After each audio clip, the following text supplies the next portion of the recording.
In a narrow alley where the walls of small houses leaned into each other, life moved slowly yet heavily.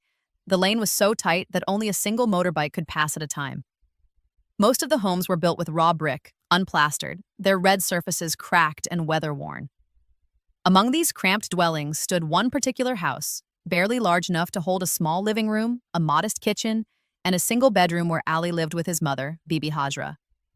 Ali, a young man of 24, carried himself with quiet strength. His broad shoulders and well-defined features made him stand out in the neighborhood, often drawing admiring glances. But his eyes betrayed a depth of fatigue and a weight far heavier than his age should have allowed. His father had passed away years ago after a long illness, leaving Ali as the only support for his mother. Since then, life had been nothing but survival, each day beginning before dawn and ending late into the night. He worked at a garment factory where he sewed uniforms and work clothes for endless hours. Each morning, he would wake while it was still dark, put on his worn-out clothes, and take the long ride to the factory. By the time he returned, sweat and dust clung to him, but he rarely complained. His only concern was that his mother should not go to bed hungry. Bibi Hajra, though approaching 50, remained sturdy in appearance. Her hands were rough and calloused from years of hauling baskets of vegetables that she sold in the local market. The deep lines on her face told the story of hardship, lines carved not only by the heat of the sun but by years of sleepless nights and silent worries. Her biggest burden was not the labor of her work but the crushing weight of debt. Years ago, when her husband had fallen gravely ill, she had borrowed a large sum from Mirza Akram, a wealthy trader known for his sharp dealings. Her husband did not survive, and the debt only grew larger with time. One evening, when Ali returned from work, he removed his dusty shoes at the door and stepped inside. On the table, there was only a plate of stale rice and a few remnants of fried spinach. The house felt eerily quiet. He found his mother sitting on a plastic chair in the dimly lit living room, her eyes fixed on a crumpled bill in her hand. "Amma, why didn't you cook something fresh?" Ali asked gently, placing his small work bag on the table. Bibi Hajra lifted her face, her eyes shimmering with unshed tears. Her voice trembled as she replied, "I had no money left to buy groceries, my son." Ali's heart tightened. This wasn't the first time he had heard such words, but something in his mother's face that evening was different. There was a heaviness, a shadow of a problem greater than just an empty kitchen. "Tell me the truth, Amma," he pressed softly. "What's troubling you?" She hesitated, her lips quivering as though the words themselves were too heavy to release. Finally, with a deep sigh, she said, "Mirza Akram came today. He gave me an ultimatum. If we cannot pay the debt this month, he will take another step, but he offered me a solution." Ali leaned forward, dread rising within him. "What solution?" Her eyes lowered, guilt clouding her expression. "He said if you marry his daughter, our debt will be erased." Ali froze. His chest tightened as though struck by lightning. Marriage? To a woman he had never met? It felt less like a solution and more like selling his freedom. Ali's hands trembled as he let the crumpled bill slip from his grip, falling soundlessly to the floor. His voice came out hoarse, almost breaking. "Marriage? To whom?" Bibi Hajra swallowed hard, her eyes unable to meet her son's. "Her name is Fatima, Mirza Akram's only daughter. She has been confined to a wheelchair since an accident years ago." Her words faltered as though they carried the weight of chains. "He said she is kind, beautiful in her own way, but paralyzed. If you agree, he will forgive everything we owe." Ali's mind spun. The air around him suddenly felt suffocating. He had lived his life under hardship, but never imagined his future being dictated by a transaction. "Amma," he said with disbelief, "how can you ask me to marry someone I don't love?" "Someone I don't even know?" Tears slid down Hajra's tired face. "Do you think I want this for you?" "My son, I have no choice. If we fail to pay, he will take away our house, everything we have. I cannot bear to see you broken and wandering the streets with nothing. At least this way, your future will be secure." Ali fell silent. He knew his mother was right. The debt was a noose tightening around their lives. Yet the thought of marrying a stranger, and a paralyzed one at that, filled him with dread. He rose from the chair, pacing the small room restlessly. His heart was heavy with conflict, his sense of duty clashing with his yearning for freedom. That night, he lay on the thin mattress in their narrow bedroom, staring at the cracked ceiling. Sleep refused to come. His mother's words echoed endlessly in his head. He pictured the life that awaited him, caring for a woman he did not know, bound, not by love but by obligation. Could he live like that? Could he endure the whispers of neighbors who would call it a marriage bought by debt? But then he looked at his mother lying on the other side of the room, her face lined with fatigue even in sleep, and his heart softened. She had sacrificed everything for him. Could he not sacrifice once for her? The next morning, after dawn prayers, Ali sat with his mother at the rickety wooden table. His eyes were swollen from a sleepless night, but his tone was calm, resolved. Amma, I will do it. If this is what it takes to protect you, I will marry her. Bibi Hadra's eyes filled instantly with tears. She clasped her son's hands tightly, her rough palms pressing against his. May Allah bless you, my child. I know this is not easy, but He will surely reward your sacrifice. Preparations for the wedding began within days, but it was nothing like the joyous ceremonies Ali had witnessed in his neighborhood. There were no strings of lights, no melodies of laughter, no festivity in the air. Everything was rushed, silent, and heavy. Mirza Akram himself made all the arrangements, treating it more like a business deal than a sacred bond. On the day of the wedding, Ali stood before a cracked mirror in his small room. He wore his late father's old suit, its color faded, the fabric tight across his strong frame. His eyes looked lifeless, resigned to a fate he had not chosen. At the doorway, his mother whispered, voice trembling yet filled with desperate hope, "Forgive me, Ali." I had no other way, Ali forced a faint smile. It's all right, Amma.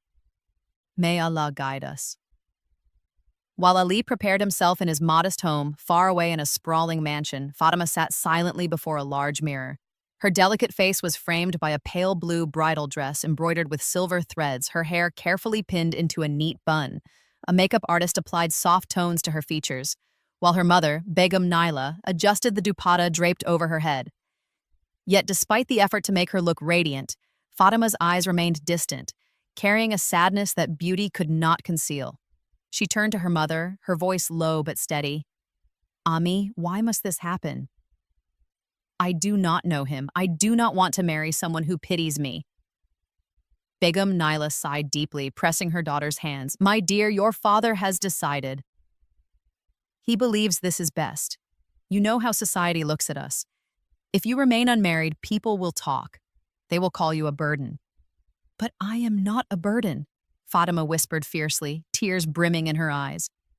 I can live my life without being forced into this. Her mother's face softened with compassion, but she shook her head helplessly. Your father is a man of pride. His word cannot be undone. Please, my child, endure this. Perhaps Allah has written something good for you in this path. Meanwhile, Ali arrived at the small hall chosen for the nikah. It was a plain building, usually used for community gatherings. Plastic chairs were arranged in rows, maroon fabric draped over the walls in an attempt to create a festive atmosphere. A simple stage held 2 wooden chairs covered in gold cloth, more symbolic than celebratory. The ceremony was brief. A handful of relatives, neighbors, and acquaintances filled the chairs, whispering among themselves. Some pitied Ali, believing he had sacrificed his youth for wealth. Others envied him, assuming he would now live a life of ease. Few understood the weight on his heart. Ali sat stiffly as the imam recited the nikah. His responses were firm, yet his voice carried no joy. Across from him, Fatima kept her gaze lowered, her hands trembling in her lap. She too repeated the words with resignation rather than celebration. The moment the imam declared them husband and wife, scattered congratulations filled the room. Smiles were forced, handshakes brief. It felt less like a wedding and more like a transaction completed. When the gathering ended, Ali and Fatima left together for the apartment that Mirza Akram had arranged for them. It was far smaller than her family home, but larger than what Ali was used to. For Fatima, it was confining. For Ali, it was foreign. As they entered the apartment, Ali helped wheel Fatima inside. The silence between them was suffocating. He placed their bags on the sofa and glanced at her nervously. "Are you tired?" he asked softly. Fatima shook her head, her tone cold. "No." "Maybe you are." Ali lowered his gaze, swallowing the bitterness of her words. He understood. They were strangers forced into the same cage, both resenting the circumstances that bound them. That night, their new home remained quiet. No laughter, no warmth, only the echo of two souls imprisoned by the choices of others. Yet neither knew that beneath the bitterness lay a truth hidden in shadows, waiting to surface and change everything.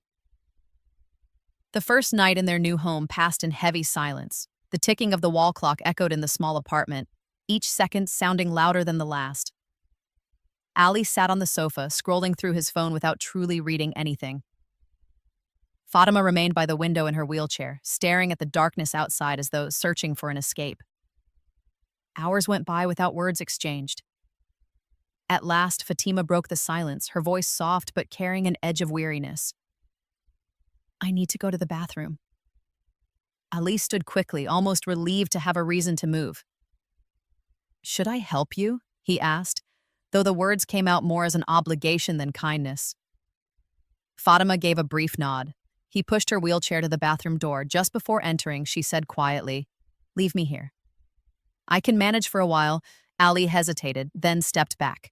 He returned to the sofa, running his hands across his face, exhaustion pressing down on him, but within minutes he heard something that froze him in place. Footsteps. Clear, steady footsteps striking against the tiled floor, his heart raced. Slowly the bathroom door opened and Fatima appeared.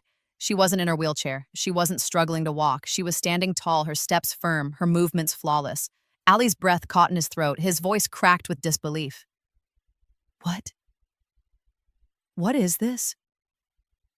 How are you walking?" Fatima's face paled, her lips trembling. She took a few hesitant steps toward him before lowering her gaze. I'm not paralyzed." The confession left her lips like a whisper of shame. Ali's hands clenched into fists. "Not paralyzed? All these years, everyone believed you were confined to that chair. Even I." He stopped, rage and confusion colliding within him.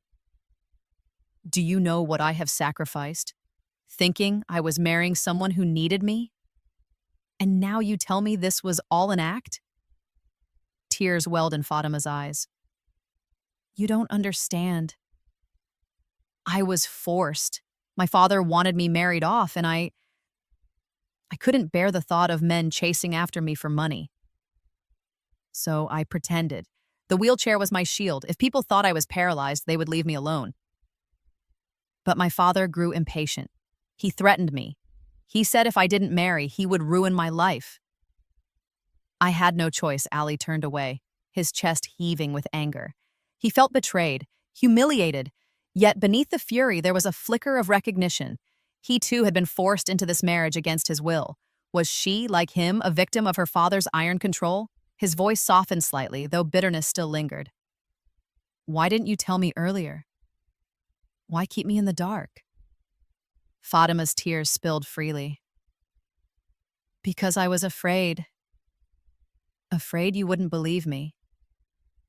Afraid you would tell my father. Afraid of losing even the little freedom I had." Ali stared at her, torn between outrage and sympathy. The silence stretched, heavy with unspoken truths. Finally, he said, "If we are to live like this, there can be no more lies. Whatever else happens, you must be honest with me." Fatima nodded quickly, her voice trembling. "I promise. No more lies." That night, for the first time, they sat together as husband and wife, not bound by pity or deceit, but by a fragile thread of truth. The revelation changed everything. The walls of silence that had caged them for days began to crack. That night, after Fatima's confession, both sat quietly on the sofa, uncertain where to begin. The television flickered in the background, its light dancing across their faces, but neither paid attention. At last, Ali spoke, his voice steady though his heart was still unsettled. "Tell me the truth, Fatima.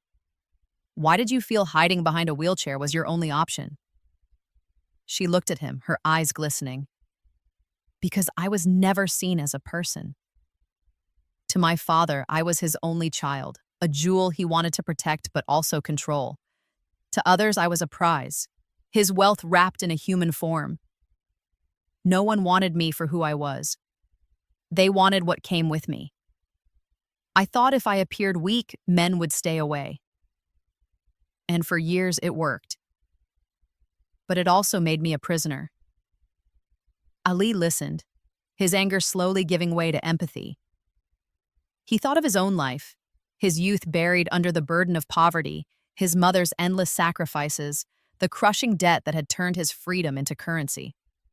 In that moment, he realized they weren't enemies. They were both captives of circumstances neither had chosen. My father died struggling, Ali said after a pause, his gaze fixed on the floor. He left us with nothing but debt. My mother has carried that weight for years.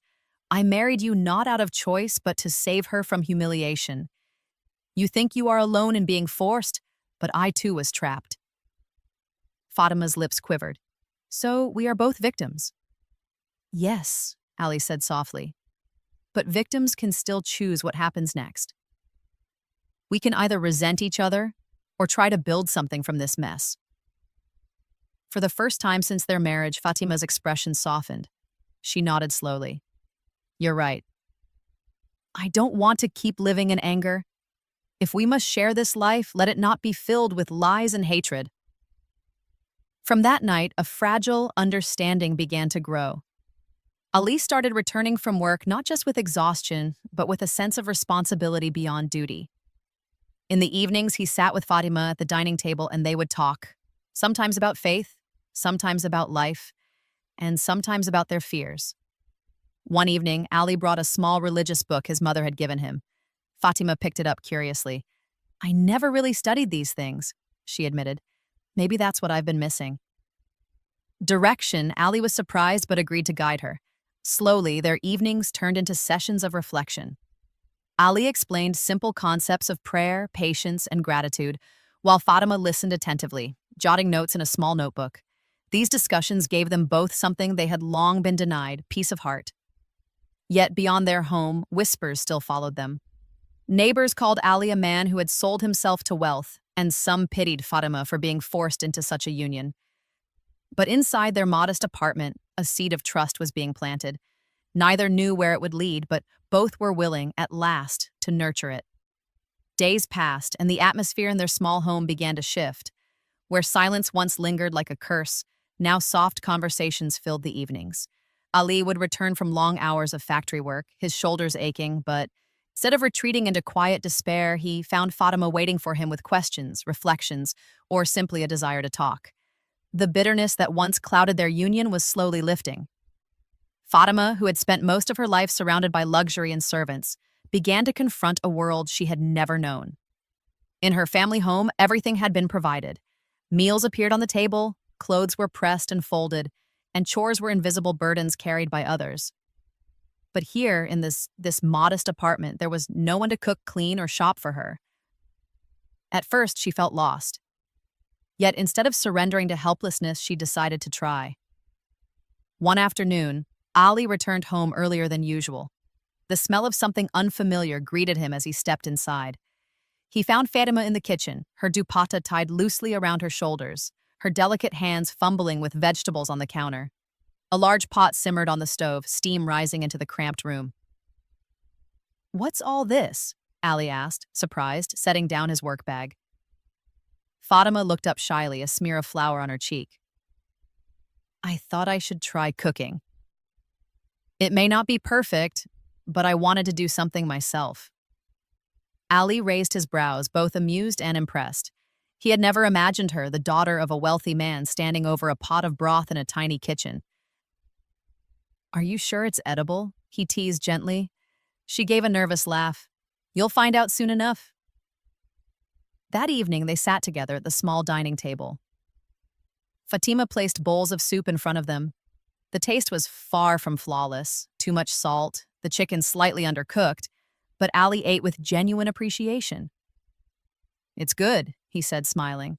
"Not because it's perfect, but because you tried. Fatima lowered her gaze, her lips curving into a faint smile. For the first time in years, she felt proud of herself, not because of wealth, appearance, or her father's influence, but because of her own effort. As days turned into weeks, Fatima pushed herself further. She began shopping for groceries in the nearby market, walking alongside women she once would have overlooked. She learned how to budget their small income, how to clean, and even how to sew simple clothes. Each step made her feel freer, more independent, and less like the puppet of her father's will. Ali noticed the change. One evening, as he watched her kneeling on the floor, carefully mending a tear in his shirt, he said softly, "You've become stronger than I ever imagined. You're not the woman people pity. You're far more than that." Her cheeks flushed. "I only wanted to prove I am not a burden." Ali reached across the table, placing his hand gently on hers. "You were never a burden, Fatima. You just needed someone to remind you of your worth." In that moment, both realized that their marriage, born from force and deception, was slowly transforming into something deeper, a partnership built on effort, resilience, and the beginnings of trust. Though their home was beginning to bloom with trust, the world outside was not so kind. Whispers drifted through the neighborhood like smoke, seeping into every corner. Some neighbors muttered that Ali had married only for money, branding him an opportunist who had traded his freedom for comfort. Others pitied Fatima, saying she had been thrown into the hands of a poor man who could never provide the life she was used to. Ali tried to ignore the gossip, but he couldn't always shield Fatima from hearing it.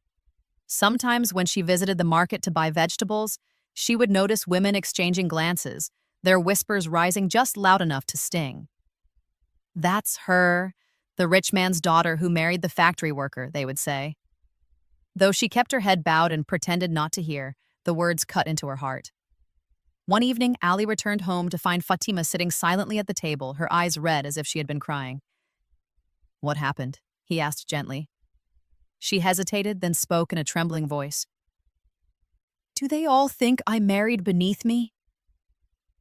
Do they believe you trapped me?" Ali clenched his jaw, anger simmering beneath his calm exterior. He knelt beside her and took her hands. "Let them say what they want.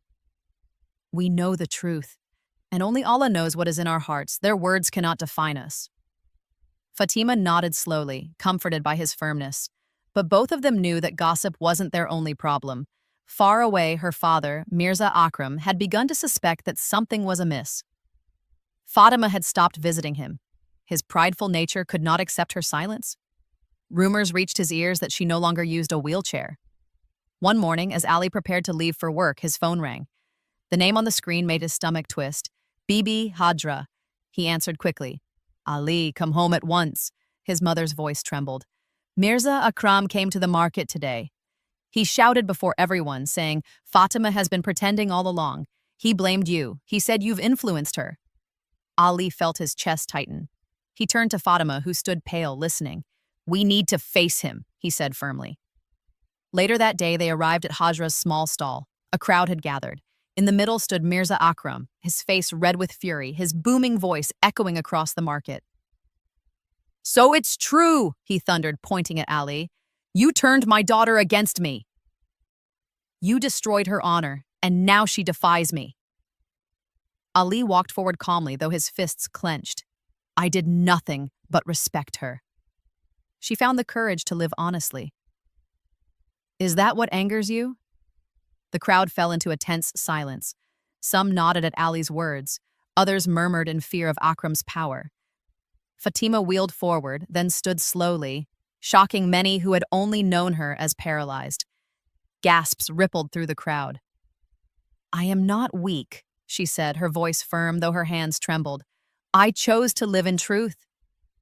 If you cannot accept that, Father, it is not my shame, it is yours." The market froze. For the first time, Ali and Fatima stood together, facing both the cruelty of gossip and the wrath of a father who had never allowed his daughter to breathe freely. The confrontation at the market left ripples that refused to fade. Neighbors continued to whisper, some admiring Fatima's courage, others condemning her for defying her father so openly.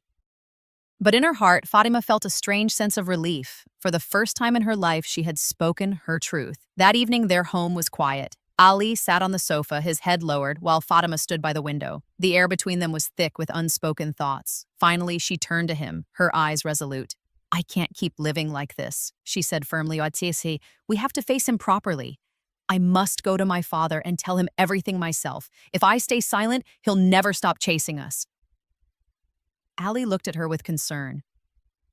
"Are you sure, Fatima?" "He's not a man who listens easily. You know his pride. He may say words that will hurt you deeply." "I'm not afraid anymore," she replied, her voice trembling but unwavering. "I have lived as a prisoner of his decisions for too long. I need to be free, even if it costs me his love." The next day, they prepared for the meeting. Fatima wore a simple outfit, her dupatta draped neatly over her head. Ali accompanied her, his presence steady, his expression calm but watchful. Together, they stepped into the grand home she had once lived in, a place filled with chandeliers, polished floors, and walls that gleamed with wealth, but felt colder than any prison. In the drawing room sat Mirza Akram, his expression stern, his eyes sharp with suppressed anger. Beside him, Begum Naila shifted uneasily, her face heavy with worry. Servants lingered in the corners, watching quietly. "You dare come here after humiliating me in front of everyone?" Mirza Akram's voice thundered, shaking the room. His glare shifted to Ali. "And you? I should have known better than to let a poor man into my family." "You've poisoned her mind." Fatima stepped forward before Ali could respond. Her voice was steady. "No, father. Ali has done nothing but respect me. It was I who lied about my condition, not him. I pretended to be paralyzed because I was tired of being treated as a trophy, not as a human being." Mirza Akram's face flushed with fury. "You, my own daughter, lied to me? To all of us?" Fatima's eyes filled with tears, but she did not waver. "Yes, I lied. But can you not see why? I wanted freedom. I wanted to be valued for who I am, not for what wealth surrounds me. I am your daughter, not your reputation." For a long moment, silence gripped the room.